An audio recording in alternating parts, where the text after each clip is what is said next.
that I warn people against. We call it authentic cloning. They find one artifact, and everybody makes copies of that artifact. The Sutton Hoo belt buckle. It's a beautiful, beautiful belt buckle. You can buy it on the internet, or a reasonable representation thereof, and show up as an Anglo-Saxon. But are you the king?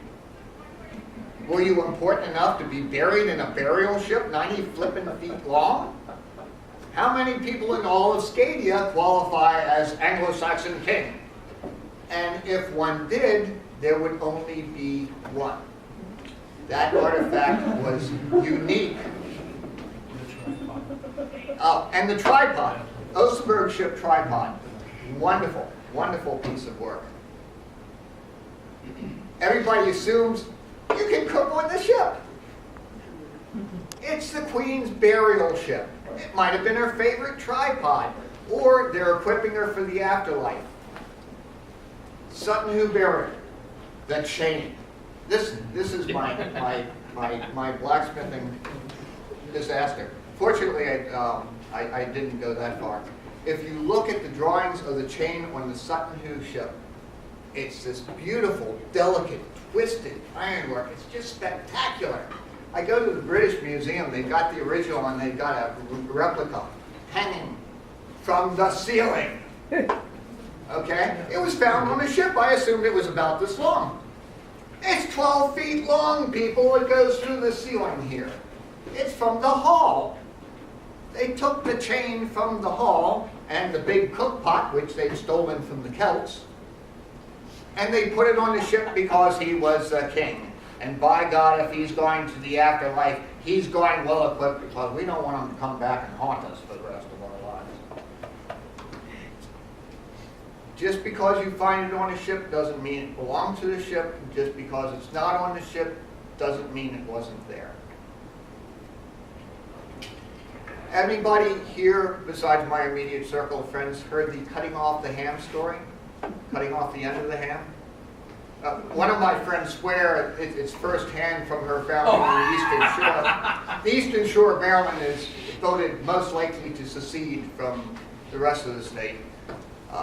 It's large, it's flat, it's got lots of salt water, good oysters and crabs. Mama's cooking dinner. And before she puts a ham in the oven, must be Easter dinner or something, she cuts the tip off the ham. And she puts it in the oven. And her daughter says, "Mama, why do you cut the tip off the ham?" And she says, "Well, I think it's so, it bakes more evenly. If you cut the section off and cook that separately, then the heat can penetrate further. But I'm not really sure. We'll ask grandmother, because she always cut the end off the ham." So they call up grandmother and says, "Something's been bothering my daughter. Why did you cut the end off the ham?" She says, "Well, so it would fit in the pan." People do things for certain reasons. And then when they're taken out of context, we might attribute completely different reasons for things that are perfectly normal. In blacksmithing, if you're doing recreation work, you're blundering around in the dark. And if you went to an Anglo-Saxon smith and said, "How do you do these carinated shield bosses?" he could say, "Oh, it's the simplest thing in the world. You do this, you do this, you do this. There you are. Easy." Or he could say, "Oh, lords, that is such a pain in the arse. You've got to do all of this and all of that, and it takes you forever. But we've always done it this way, and that's the way it's done, and that's how they expect me to make them, and by the gods, that's the way I make them." So watch out for whatever end is cut off from your hand, people. Thank you.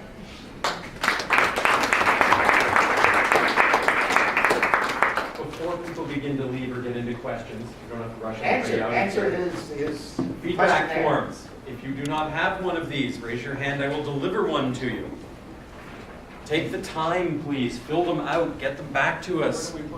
There is a box at the front desk. You are welcome to install them in. I will happily take collections of them as well. Pocket. Yes, my pockets are very good for this sort of thing.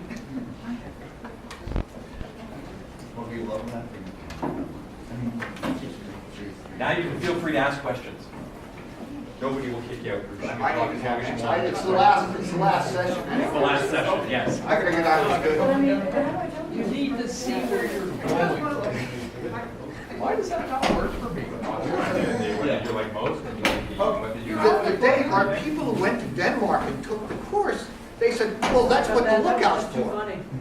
Well, trust me, the skipper or the steersman needs to know real soon. Well, I was just wondering if that has something to do with Chesapeake. Not necessarily, because, you know, the Chesapeake isn't like Europe, but in many ways Well, I was it just saying, like, is. there's a lot of traffic. and stuff. Yeah, Like, how there many- is a lot of like, traffic. How many boats do you have to dodge? Depends on what part I'm sailing on. There's some areas where I can go for miles, and the nearest vessels are like a league away. And that's where I'm kind of going. Is I just trying to think, because the If only- you're in Annapolis, it's suicide. The only time I've ever put out on sail is with Paul Compton on Viking Saga. That's one of the big standard jokes. He said, we were out with him, he put the sail up, because he wasn't supposed to. The wind was starting, right? Oh, yeah. And it happened 3-2-3-9. But I remember his I don't think I can read you. yard That's much. not being proportionately so flat. And the sail, the Yes, bottom of the it is sail very hard. being closer to the deck. Because I'm pretty sure he pretty much had the points of the sail. That's the one, right? No, that's perfect. But it's also a matter of how you trim the sail. Yeah. I'm not the sailor. I mean, I'm just. Yeah. No, it is a point that we have argued before. You know, how high should we put the sail be? And maybe they live with not seeing where they're going. Good seamanship decrees that the steersman and captain should know where the heck they are. Yeah. Because when things go bad, they go bad really fast. Yeah. And it could be, doesn't have to be another vessel, it could be a stop in the water, it could be a floater, okay? Could be bars, could be rocks in Newfoundland, my God, I never saw so many rocks. I mean, in the Chesapeake, we have 6 rocks, they're all 1 charts. If you hit one, it's because you're not paying any attention. Well, you know what the deal is. In Newfoundland, it's all wrong. Because that ice comes in over here and it moves all those rocks. Moves all the rocks around, yeah. Other questions? Oh, okay. So, the other thing with visibility, on the Bayou Tapestry, they have the Mora, and it's either interpreted as a crow's nest, a fighting top, Yeah. or a lantern. And nobody's quite sure what that structure is at the masthead of the Mora. If you had a person up there, then communications could be pretty good. Yeah. But still, when you've got sort of a breeze blowing, communications aren't so good over here, you know? Because you don't have a stability problem. You've got the mass at the yard. Yeah. Like as high as it can go, right? So that's going to give you the most. I've got some almost stuff, but I managed to find a few. So I've been cutting into it. So Anita's cut, and then she's wearing what's actually normal. So we manage walrus cuts.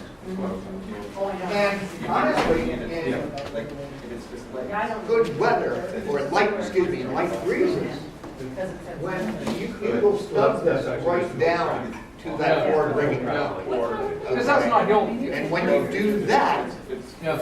you still got, the helmsman can still see ahead. Because that's not hill over all that time. No. First. Well, one advantage that you have on a square rigger is as you keel, you ease out the sheets, and you can flatten her out very easily. Okay, so you don't spend a lot of time, you know, what we used to call sheeting the teeth, you know, the tiller, as you're heeling along. So basically you're getting left on that as you not at higher speeds she can. Light, flat straight hulls like this shape can actually get out one plane or another plane a little bit.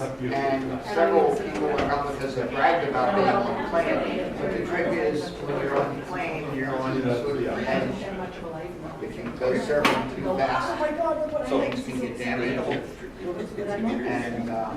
And also, it doesn't happen very often. Here we go. Yeah, everybody wants to, oh, how fast they were. But mostly, vessels like this are usually at 150 knots. And the ones that brag about, our maximum speed, it's not the maximum speed, it's actually, unless King Alfred's Navy is on your ass. In which case, maximum speed. And all it has to do is, a quarter knot faster than what they're doing. But you want to get as fast as the way Yeah. So the Connor boat is based on Sculpted. It's based on what freight hull or the number 3 or is that?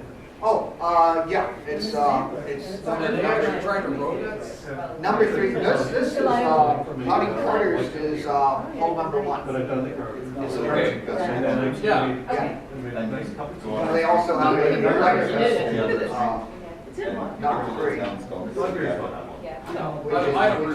Okay, you got the big clunky voluminous merchant vessel, that's one he did. And then number 3, They tried to road that? and then, yeah, it was ours. They sailed it when they could and rode it when they had to.